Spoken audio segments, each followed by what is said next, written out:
여러분 종종 거짓말을 하십니까? 거짓말 안 하시나요? 거짓말을 안 한다고 하는 게 거짓말일 거예요. 그러면 동물들은 거짓말을 할까요? 동물들도 거짓말을 할까요? 오늘날 이 사람의 행동이나 또 사람의 심리를 이해하기 위해서 사람의 심리학을 공부를 하지 않습니까? 그런데 보다 좀 더 근원적으로 연구하는 사람들은 동물을 연구합니다. 이제 진화론적 입장에서 보면 이제 사람도 이제 포유류에 속하잖아요. 그러니까 그 동물들을 연구하면 사람들의 본성을 알게 될 거다.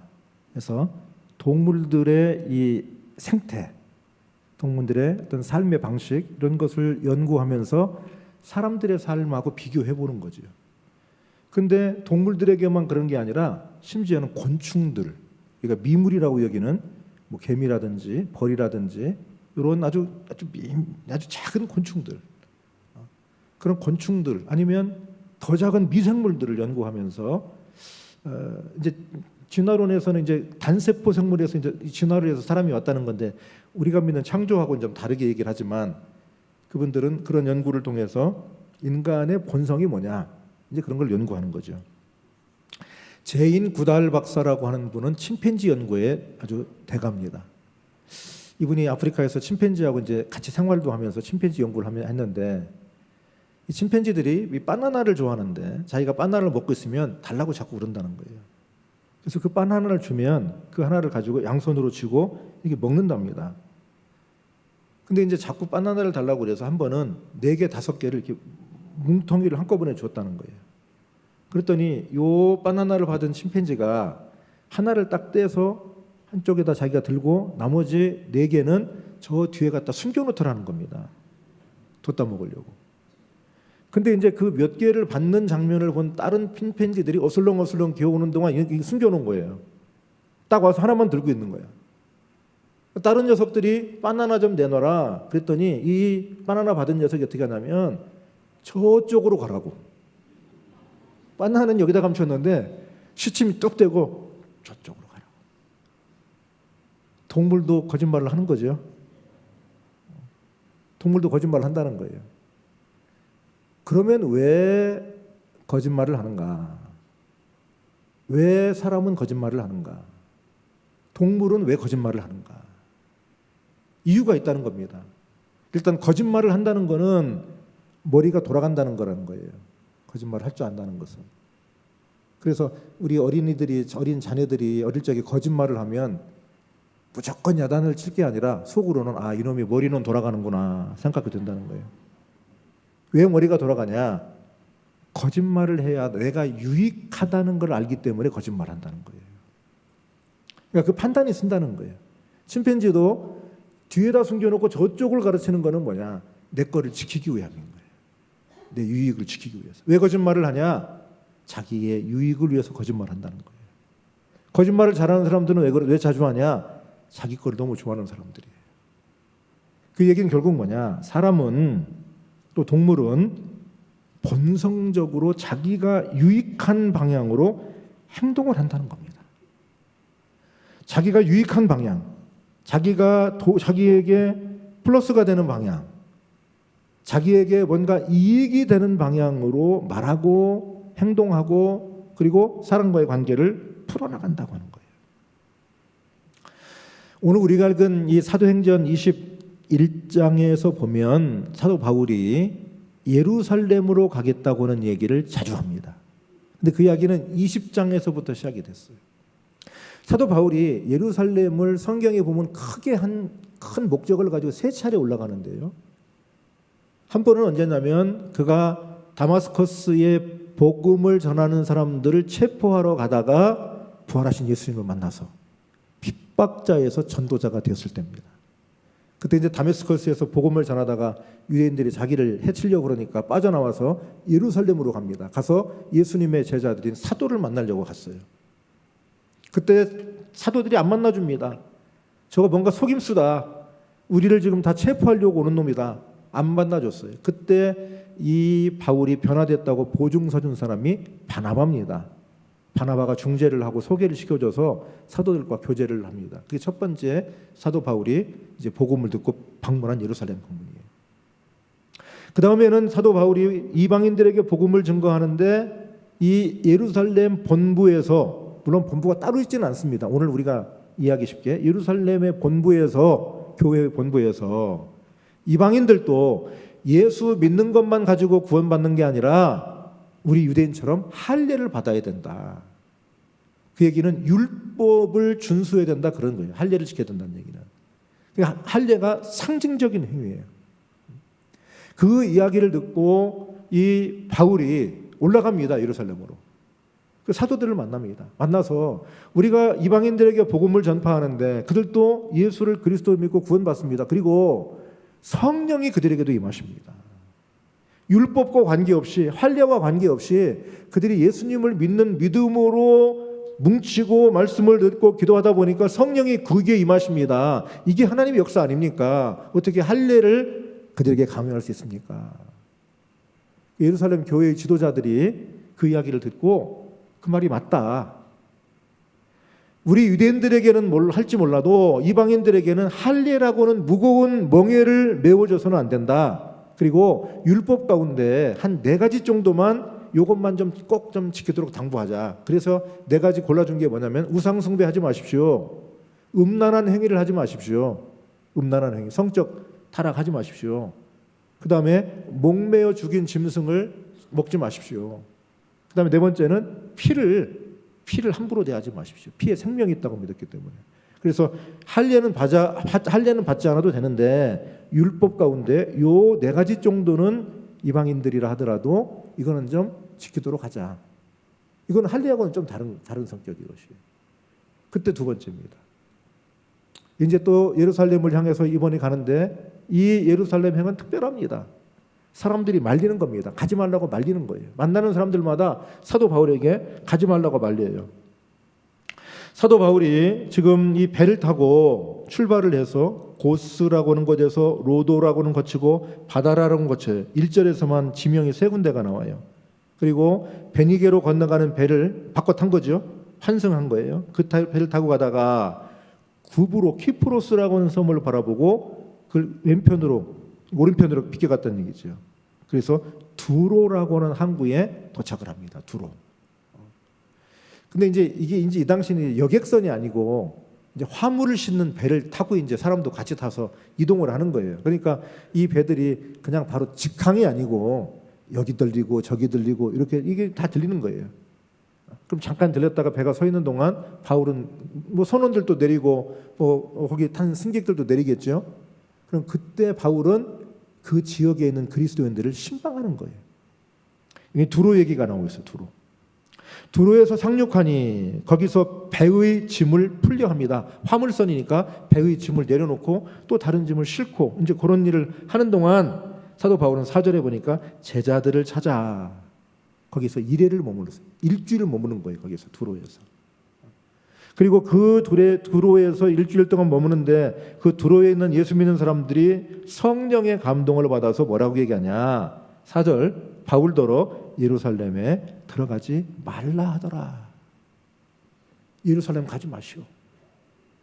예루살렘 가지 말라고 한다는 거예요. 지금 여기에 나와 있는 곳이 두로이지 다른 지역들도 사람들이 다 예루살렘 가면 안 됩니다. 왜? 당신 예루살렘 가면 큰일 납니다. 예루살렘 가면 당신 곤욕을 치릅니다. 죽을 수도 있습니다. 그런 얘기예요. 고난이 기다리고 있습니다. 당신 죽습니다. 그렇지만 그는 멈추지 않습니다. 자기에게 유익이 아닌 것을 알지만 인간은 자기에게 유익한 방향으로 결정하고 때로는 그것 때문에 거짓말도 하는 것이 인간인데 그 본성대로 하지 않고 유익하지 않은 방향으로 알면서 예루살렘을 향해서 나가는 거예요. 묵묵히 나가는 거예요. 예루살렘 근처에 가이사랴라고 하는 곳에 이르렀어요. 그 가이사랴에 빌립 전도자, 사마리아에 복음을 전했던 빌립 전도자가 있는데 그분의 딸 넷이 다 선지자들이에요. 근데 그 집에 아가보라고 하는 선지자 한 사람이 찾아옵니다. 찾아와서 같이 머물면서 사도 바울도 거기에 머무르고 있는데 사도 바울이 입는 겉옷을 묶는 띠, 허리띠 같은 거죠. 아가보가 바울의 띠를 갖고 와서 자기 손과 발을 그 띠로 묶는 거예요. 그러면서 이 띠의 임자가 지금 내가 이렇게 묶여 있는 것처럼 이렇게 묶여서 이방인들에게 넘겨지게 될 거다. 예언을 한 거죠. 그 이야기를 들은 그 빌립 집산에 있는 식구들, 딸들, 또 아가보 거기 있는 사람들이 사도 바울을 또 만류합니다. 자, 그게 몇 절이냐? 12절이에요. 읽어봅시다. 우리가 그 말을 듣고 그곳 사람들과 더불어 바울에게 예루살렘으로 올라가지 말라 권하니. 예루살렘 가지 말라는 거예요. 예루살렘 가면 당신 큰일 난다는 거예요. 고난이 기다리고 있다는 거예요. 죽을 수도 있다는 거예요. 근데 바울은 가겠다는 겁니다. 가겠다는 겁니다. 이미 20장, 사도행전 20장 22절, 23절에서 사도 바울은 이런 자기의 결심을 이야기했습니다. 읽어보십시다. 보라, 이제 나는 성령에 매여 예루살렘으로 가는데 거기서 무슨 일을 당할는지 알지 못하노라. 오직 성령이 각 성에서 내게 증언하여 결박과 환난이 나를 기다린다 하시나. 자기도 알고 있어요. 지금 내가 가는 이 예루살렘의 끝에, 예루살렘에서 내가 만나게 될 일은 고난이에요. 이 고난을 알고 있어요. 22절에서 물론 성령에 매여 예루살렘으로 가는데 거기서 무슨 일을 당할는지 알지 못하노라. 이 말은 내가 어떤 종류의 일인지 그걸 모른다는 얘기지 고난당할 걸 모른다는 얘기는 아니에요. 내가 알고 있다 그 얘기예요. 내가 죽을는지 내가 옥에 갇히려는지 구체적으로 내가 그건 모르겠지만 내가 예루살렘에 가면 뭔가 큰 일을 내가 당할 것을 안다. 이렇게 얘기하잖아요. 23절에서 오직 성령이 각 성에서 내게 증언하여 결박과 환난이 나를 기다린다 하시나. 그래도 난 간다. 알면서 그 길을 가겠다는 거예요. 오늘 21장 13절에서도 그 만류하는 그 빌립 집산의 집에 모이는 여러 사람들에게 이야기합니다. 여러분이 어찌하여 울어 내 마음을 상하게 하느냐. 나는 주 예수의 이름을 위하여 결박당할 뿐 아니라 예루살렘에서 죽을 것도 각오하였노라. 아는 겁니다. 고난당할 걸 알고 가는 겁니다. 이게 믿음의 길입니다. 그가 이 믿음의 길을 알고 가는데 정작 예루살렘에 도착했더니 예루살렘에 있는 교회의 지도자들, 야고보를 포함한 교회의 지도자들이 굉장히 우려해요. 당신이 예루살렘에 왔는데 예루살렘 성전에 가면 당신이 큰 봉변을 당할 수도 있습니다. 그러니 우리가 하라는 일 하나 하시오. 요즘 말은 퍼포먼스 하나 하는 퍼포먼스. 이 사도 바울이 이방인들에게 복음을 전하면서 할례를 받지 않아도 됩니다. 그렇게 얘기했는데 우리는 율법도 이제는 안 지켜도 됩니다. 좀 내용은 좀 다르거든요. 뭐 율법을 안 지켜도 된다 그게 아니라 이제 율법의 역할은 끝이 났다. 이제는 예수 그리스도의 은혜의 시대다. 그러므로 우리는 할례로 몸에다 할례 받는 게 아니라 마음의 할례를 받아라. 그게 구원의 길이다. 그렇게 하는 사람들은 사도 바울이 너희 자식들에게 할례 행하지 않아도 된다. 율법 안 지켜도 된다. 그렇게 말했다고 당신에게 이야기를 하니까 당신이 율법을 내가 함부로 대하지 않는다고 하는 퍼포먼스 한 가지 합시다. 퍼포먼스 하자는 거예요. 퍼포먼스는 누구한테 보여주는 행위예요. 어떤 걸 제안하냐면 결례를 행하려고 준비한 사람 4사람이 있습니다. 이건 이제 구약의 나시린이라고 하는 그런 정결 예법인데요. 구별된 사람이 되는 예식이에요. 일주일간 진행되는데 그 예식을 할 때 이 사람 4명이 좀 준비되어 있으니까 이 사람들을 데리고 당신이 데리고 가서 이 절차를 진행하시오. 그러면 사람들이 바울이 율법을 함부로 대하지 않는구나. 율법을 저렇게 준수하는구나 하고 당신을 그렇게 달리 생각할 겁니다. 그리고 이 사람들이 머리를 깎아야 되는데 머리 깎는 비용, 머리 깎는 비용은 당신 돈으로 내시오. 그렇지. 행동만 할 게 아니라 돈까지 지불하면은 바울이 정말로 철저하게 이걸 하는구나.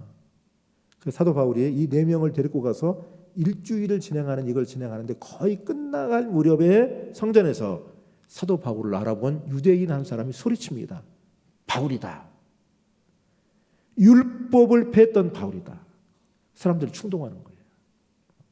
그러니까 결국 이 일이 빌미가 되어서 사도 바울은 누명을 쓰고 체포를 당하고 결국 유대 왕 이 헤로데게로 가고 그리고 로마의 총독들 앞에서 신문을 받고 결국 로마 시민권자이기 때문에 나 로마 황제한테 재판받겠다 해서 로마를 가게 되는 거예요. 고난이 시작된 거예요. 결국 로마에 가서 그는 죽음을 당합니다. 그래서 사람들이 말린 거예요. 예루살렘 가지 마라. 예루살렘이 그 발화점이에요. 발화점. 거기를 가면 당신 죽습니다 하고 그래서 각 성에서 만나는 사람마다 예루살렘에 올라가지 마십시오. 그런데 바울은 나는 가야 된다. 가야 된다. 우리 그리스도인들은 나에게 고난이 있는 걸 알면서도 가는 거예요. 머리로는 계산이 다 돼요. 이게 나한테 유익이 안 되는 일인 걸 알아요. 그러나 내가 믿음 때문에 가야 되는 길이 있어요. 왜? 예수님께서 우리에게 그 본을 보여주셨어요. 예수님께서 십자가를 앞에 놓으시고 겟세마네 동산에서 베드로와 야고보와 요한 3명을 데리고 기도하러 가셨잖아요. 그때 예수님께서 하나님에게 기도하신 내용이 뭡니까? 마가복음 14장 36절입니다. 읽어보십시다. 이르시되 아빠 아버지여 아버지께는 모든 것이 가능하오니 이 잔을 내게서 옮기시옵소서. 그러나 나의 원대로 마시옵고 아버지의 원대로 하옵소서. 주님도 알아요. 이 십자가의 고난이 나에게 얼마나 고통인지를 알아요. 그래서 피해가고 싶은 거예요. 그러나 하나님의 뜻이라면 가겠습니다. 내 고난과 내 고통을 내가 감수하고 가겠습니다. 하나님의 아들이라고 해서 고통이 없는 게 아니에요. 이 땅에 오신 하나님의 아들 그분도 우리가 당하는 고통을 다 몸으로 당하시는 거예요. 여러분 십자가를 지는 것이 얼마나 고통스러운 일이겠습니까? 얼마나 저주스러운 일입니까? 자기를 매달아 죽일 형태를 자기가 걸머지고 올라가는 거예요. 나를 죽일 형태를 내가 옮기는 거예요. 내가 옮겨. 얼마나 잔인한 겁니까? 그리고 거기에 생 사람을 못 박아서 매달려 떼약볕에 세워놓는 거예요. 말려 죽이는 거죠. 죽지 않으면 창을 찔러서 쏟아서 다 말려 죽여버리는 거예요. 그래서 기독교 이단 가운데 영지주의라는 이단이 있었어요. 성경에 가끔 영지주의라고는 안 나오지만 그들이 나와요. 그 사람들 어떤 사람들이냐면 예수님은 이미 십자가에 매달려 죽을 때는 하나님의 영인 예수의 영은 떠나갔다는 거예요. 껍데기만 남았다는 거예요. 하나님이 어떻게 십자가에서 신이 어떻게 소리를 지르고 고통스럽다고 하고 목마르다고 하고 하냐는 거예요. 신은 그런 분이 아니잖아요. 내 몸에 못을 치든 발에 못을 때리든 십자가에 매달든 신이 무슨 고통을 당해요. 그러니까 그걸 받아들일 수 없다. 이미 예수의 영은 하나님께로 올라갔고 껍데기만 지금 남아있어. 그 소리 지르고 발광을 하는 거다. 그게 영지주의라. 그것을 가현설이라고 그래요. 가현설. 십자가에 있는 것은 가짜, 허상만 있는 거다. 예수의 진짜는 이미 떠나갔다는. 그게 이단이에요. 온몸으로 고통을 당하시는 거예요. 그러므로 예수님도 자기에게 닥칠 고난이 얼마나 힘든지를 계산이 되시는 거예요. 그래서 아버지 이 잔을 내게서 옮겨주십시오. 그러나 내 원대로 하지 마시고 아버지의 뜻대로 해주십시오. 알면서 가는 길이에요. 한 3, 4주 전에 제가 어느 예배에 초대받아서 설교를 하러 갔는데 설교 끝나고 기도하는 시간이 됐어요. 근데 그 기도하는 분이 그때 그 기도가 굉장히 간절한 기도긴 했는데 저는 그런 기도 처음 들어봤어요. 그분이 이렇게 기도했어요. 하나님 아버지, 저희가 늘 예수님처럼 내 뜻대로 마옵시고 아버지의 뜻대로 해달라고 기도했습니다. 그런데 하나님, 이번은 제 뜻대로 해주십시오. 이번만큼은 하나님 뜻대로 하지 마시고 저희의 기도하는 대로 좀 들어주십시오. 그렇게 기도하더라고요. 내가 그 기도하며 설교했으면 조금 얘기를 했을 텐데 내가 설교 끝나고 난 다음에 해가지고 얘기를 못했어요. 우리는 모르고 가는 길이 아닙니다. 알고 가는 겁니다. 나에게 고난이 있는 걸 알아요. 나에게 소래가 되는 걸 알아요. 그럼에도 불구하고 감수하고 가는 거예요. 그게 믿음의 길이에요. 그게 그리스도께서 가신 길이에요. 그리고 많은 믿음의 선배들이 간 길이에요. 히브리서 11장에 보면 많은 자기의 유익을 구하는 사람들이 아니라 자기의 손해를 찾아간 사람들의 이야기가 나옵니다. 믿음으로 산 사람들이에요. 자기들에게 유익이 아닌 것을 알아요. 자기들에게 손해인 걸 알아요. 자기들에게 고난인 걸 알아요. 그럼에도 불구하고 예수 그리스도의 이름을 위하여 가는 겁니다. 그분들의 이름이 아브라함부터 쭉 나옵니다. 노아부터 쭉 이름이 나옵니다. 그 결론이 히브리서 12장입니다. 11장에서 명단을 쭉 이야기하고 12장 1절에서 그 결론을 이렇게 얘기합니다. 1절 2절 같이 읽어보십시다. 이러므로 우리에게 구름같이 둘러싼 허다한 증인들이 있으니 모든 무거운 것과 얽매이기 쉬운 죄를 벗어버리고 인내로서 우리 앞에 당한 경주를 하며 믿음의 주요 또 온전케 하시는 이인 예수를 바라보자. 우리에게 허다한 증인들이 있대요.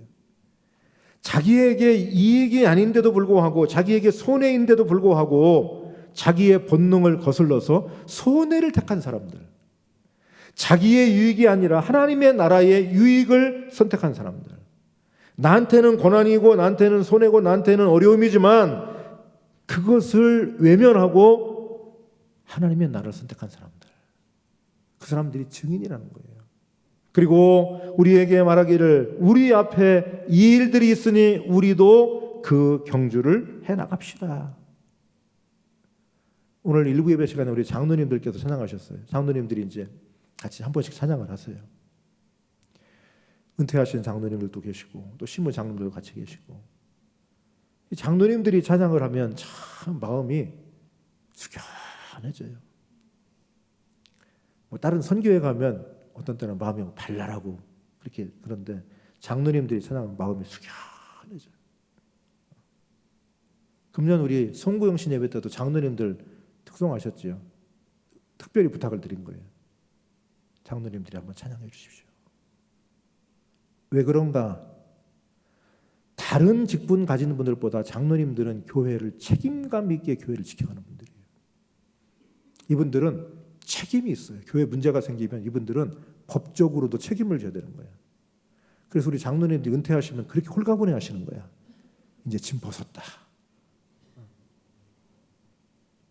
그 장로의 직분을 감당하는 동안 그 무거운 짐을 지고 있는 거예요. 여러분들은 때로는 장로님들 또 잘못한다고 얘기도 하고 하지만 사실은 존경받아야 될 분들이에요. 얼마나 힘든 멍에를 먹었는지 몰라요. 담임 목사와 함께 무거운 짐을 지고 계신 거예요. 손해인 줄 알아요. 고난인 줄 알아요. 나한테 유익이 아닌 줄 알아요. 그러나 내가 장로로서 교회를 지키고 하나님의 나라를 위해 부름받았으니 내 손해가 되는 것을 선택하는 거예요. 내 고난의 길을 선택해 가는 거예요. 믿음의 본을 보이기 위해서 가는 거예요. 물론 우리 권사님들, 우리 안수 집사님들, 집사님들도 훌륭하게 하시는 분들이 계신데 장로님들은 그보다 훨씬 더 무거운 짐을 지고 있어요. 오늘 여기에서 말씀하기를 이러므로 우리에게 구름같이 둘러싼 허다한 증인들이 있대요. 모든 무거운 것과 얽매이기 쉬운 죄를 벗어버리고 인내하면서 우리 앞에 당한 경주를 하자. 어떤 경주입니까? 내가 손해 가는 길, 내 유익 있는 길 중에 골라야 선택을 해야 돼요. 물론 우리는 믿습니다. 우리가 손해 나는 길, 고난의 길, 어려운 일을 선택하고 골라가지만 하나님은 우리에게 보상을 해주신다는 우리에게 믿음이 있어요. 이 세상에서 안 하시면 하나님 나라에서라도 하나님은 우리를 보상하고 채워주실 줄로 믿습니다. 그러므로 우리가 고난의 길을 선택하는 거예요. 판단이 안 서서가 아니에요. 알고 가는 거예요. 예루살렘에 가면 죽을 줄 알아요. 그래도 예루살렘을 가는 거예요. 만류해도 가는 겁니다. 왜? 주님께서 본을 보이셨으니까. 나에게 주어진 그 길을 가는 거예요. 이제 여러분과 저에게 이 길이 놓여져 있습니다. 하나님께서 예수님이 가신 그 길을 우리에게 보여주시고 사도 바울이 간 그 길을 보여주시고 우리도 그 자리로 부르시는 줄로 믿습니다. 그 길 앞에서 믿음으로 응답할 수 있기를 바랍니다. 아멘. 우리에게 주신 말씀을 생각하면서 다 함께 나셔서 516장 찬송하십시다. 516장.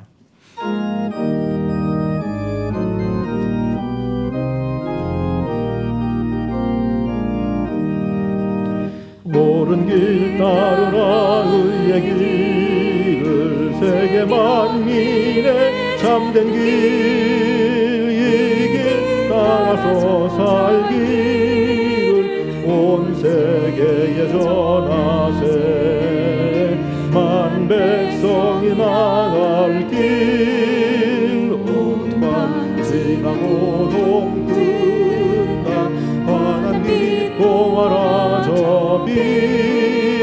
주 예수의 나라 이 땅에 오겠네 주 예수 따르라 승리의 주 세계 만민이 나아갈 길과 진리요 참 생명 내 장검을 부수고 따르라 화평왕 온 밤 지나고 동뜬다 환한 빛 봉하라 주 예수의 나라 이 땅에 오겠네 놀라운 이 소식 알리어라 세계 만민을 구하려 내 주 예수를 보내신 참 사랑의 하나님 만 백성이 따를 길 모든 밤 지나고 동뜬다 환한 빛 봉하라 주 예수의 나라 이 땅에 오겠네 고난 길 내치고 찾아온 길 많은 백성을 구하기 모두 나와서 믿으면 온 세상이 마침내 이 진리에 살겠네 모든 밤 지나고 동뜬다 환한 빛 봉하라 주 예수의 나라 이 땅에